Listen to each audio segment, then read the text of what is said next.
سر یہ جو جنس یا سیکشوالٹی کی ڈسکشن ہے لٹریچر میں، یہ آج سے تو نہیں ہے، یہ تو جب سے مین کائنڈ بنی ہے، ہولی بکس میں بھی ہے، شاعری میں بھی ہے، لیکن اس کی اتنی پرتیں ہیں. صحیح ہے. عصمت چغتائی نے، اگر ہم اردو لٹریچر کی بات کریں، اپنی پرت کھولی، منٹو نے اپنی کھولی، اس کے بعد عذرا عباس نے اپنے طریقے سے کھولی، آپ تک آتے آتے. لیکن ایک تو روٹین سیکشوالٹی کا ایک ایکسپریشن ہے جو ہماری سوسائٹی میں گھٹا ہوا ہے، جس کو منٹو نے بہت موضوع بنایا.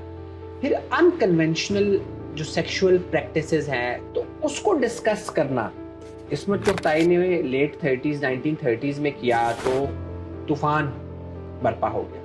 اور ابھی بھی اگر آپ اس کو کریں، کیونکہ اب سوشل میڈیا کا دور ہے، اتنے ہی ریلیجن سے سٹگمیٹائز، سوسائٹی سے stigmatize, but you chose that and you did it quite well. وہ جو کانفلکٹ آپ کے کیریکٹرز میں آتا ہے اس انکنونشنل سیکشول پریفرنسز یا پریکٹسز کی وجہ سے، تو اس طرف آپ نے دھیان کیوں دیا اور آپ کو ڈر نہیں لگا کہ میں اس رستے پہ جا رہا ہوں؟ تو آپ نے 2-3 دفعہ ایک لفظ یوز کیا کہ انکنونشنل سیکشول پریکٹسز. شاید ہی چلو میں نے، اس لیے میں تھوڑی سی ایکسپلینیشن اپنا بھی ڈسکلیمر دے دوں کہ اگر میں اس کے بہت سائنٹیفک ٹرمینالوجی یوز کروں گا تو شاید میرے ویورز جو نان میڈیکل پروفیشن سے ہیں وہ نہ سمجھ پائیں.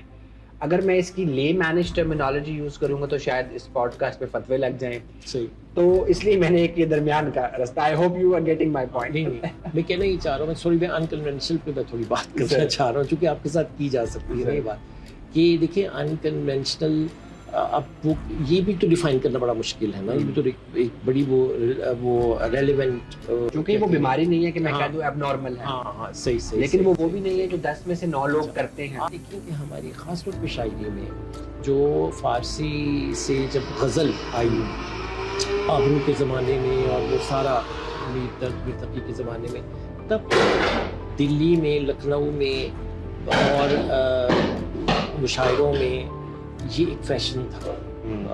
مطلب خوبصورت لڑکوں پہ شعر کہنا.